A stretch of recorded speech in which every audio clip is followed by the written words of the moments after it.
समय, ये क्या है? एक साथी या एक धोखेबाज? कभी कभी सबसे बड़ा अवसर भी हमारी लापरवाही से खो जाता है।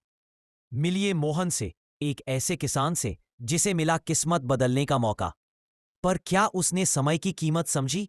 देखिए एक ऐसी कहानी जो आपको बताएगी कि क्यों कल करेंगे एक बड़ी भूल हो सकती है। एक गांव में एक किसान रहता था। नाम था मोहन।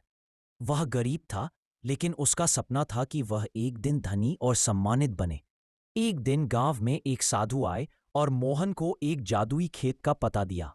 साधु ने कहा, इस खेत में हर दिन सुबह से शाम तक जितना अनाज तुम बोओगे वह सोना बन जाएगा, लेकिन सूरज ढलते ही खेत की जादुई ताकत खत्म हो जाएगी।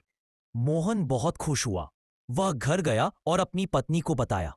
पत्नी ने कहा, जाओ, मौका बहुत बड़ा है। लेकिन मोहन बोला, पहले नहा लूं, फिर खाना खा लूं, समय तो बहुत है।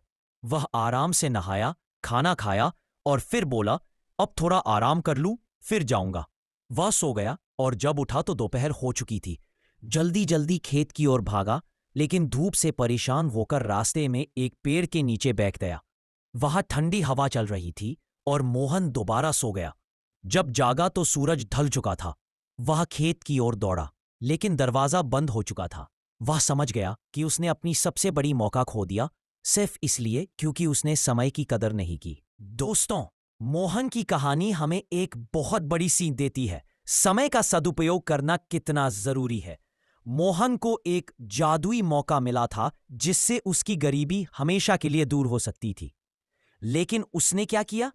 उसने आलस किया, टाल मटोल की और समय की कद्र नहीं की। नतीजा क्या हुआ? उसे सिर्फ पछतावा मिला। हमारी जिंदगी में भी ऐसे कई जादुई खेत आते हैं। कभी कोई नया अवसर, कभी कोई अच्छा विचार और कभी कोई सुनहरा मौका। ये मौके हमेशा के लिए नहीं रहते। सूरज ढलने से पहले हमें इनका फायदा उठाना होता है। याद रखिए, बीता हुआ समय कभी वापस नहीं आता। जो पल चला गया वो चला गया। इसलिए आज ही से अपने समय को पहचानो, उसकी कद्र करो और अपने हर सपने को पूरा करने के लिए बिना देर किए जुट जाओ। वरना कहीं ऐसा न हो कि आप भी मोहन की तरह हाथ मलते रह जाएं। दोस्तों, अगर आपको यह कहानी अच्छी लगी और इससे कोई सीख मिली तो वर्ल्ड फेमस स्टोरी को लाइक और सब्सक्राइब करना न भूलें। हम आपके लिए ऐसी ही प्रेरणादायक कहानियां लाते रहेंगे।